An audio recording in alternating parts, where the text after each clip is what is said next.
Hi, Senator Sanders. Thank you so much for being here. My name is Joe. I'm a graduate student here at Harvard. So you've proposed raising the corporate income tax, and best estimates indicate that between 10 and 40% of that tax rate will fall on workers in the form of reduced wages. Do you think about that when you're making policy, and if so, how?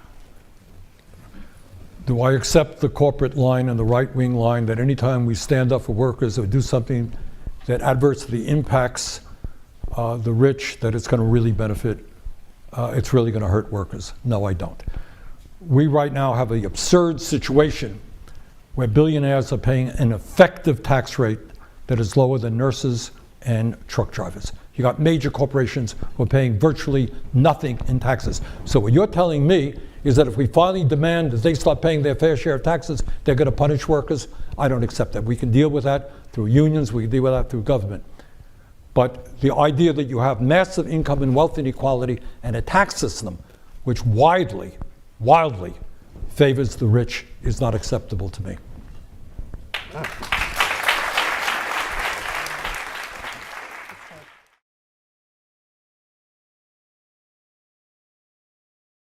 The economic argument against trickle-down economics, also known as supply-side economics or Reaganomics, revolves around the contention that it primarily benefits the wealthy and corporations while doing little to improve the economic circumstances of the middle and lower classes. Here are some key points. Trickle-down economics posits that by cutting taxes on the wealthy and reducing regulations, the benefits will trickle down to everyone else in the form of job creation and economic growth. However, critics argue that this approach tends to exacerbate income inequality by disproportionately favoring the wealthy, who are more likely to save or invest their additional income rather than spend it in ways that directly benefit the broader economy. Instead of stimulating broad-based economic activity, trickle-down policies can lead to the concentration of wealth among a small segment of the population. This concentration of wealth can undermine social cohesion and economic mobility, as those at the top accumulate more resources and influence, while those at the bottom struggle to improve their circumstances. Critics argue that trickle-down economics neglects the importance of demand-side factors in driving economic growth. While supply-side policies focus on boosting production through incentives for businesses and investors, they may overlook the significance of consumer demand in stimulating economic activity.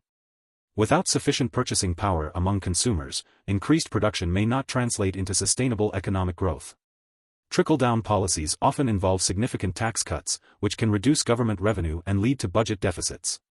Critics argue that these deficits may necessitate cuts to essential public services or increases in other taxes, which could disproportionately affect lower-income individuals and further widen inequality. Critics of trickle-down economics often point to historical examples where such policies have failed to deliver on their promises of widespread prosperity. For instance, critics argue that tax cuts for the wealthy during the Reagan era did not lead to broad-based economic gains for all income levels, and similar criticisms have been leveled against subsequent iterations of supply-side policies. Overall, opponents of trickle-down economics argue that it is an ineffective and inequitable approach to economic policy that primarily benefits the wealthy while neglecting the needs of the broader population. They advocate for alternative approaches that prioritize investments in education, infrastructure, and social programs to promote inclusive economic growth. Well, I hope you like the video and give the channel a subscribe. Also, if you would check out my other channel, Concise Chomsky, link is on the homepage and in the comments section, that would be greatly appreciated. Now, take care and bye-bye.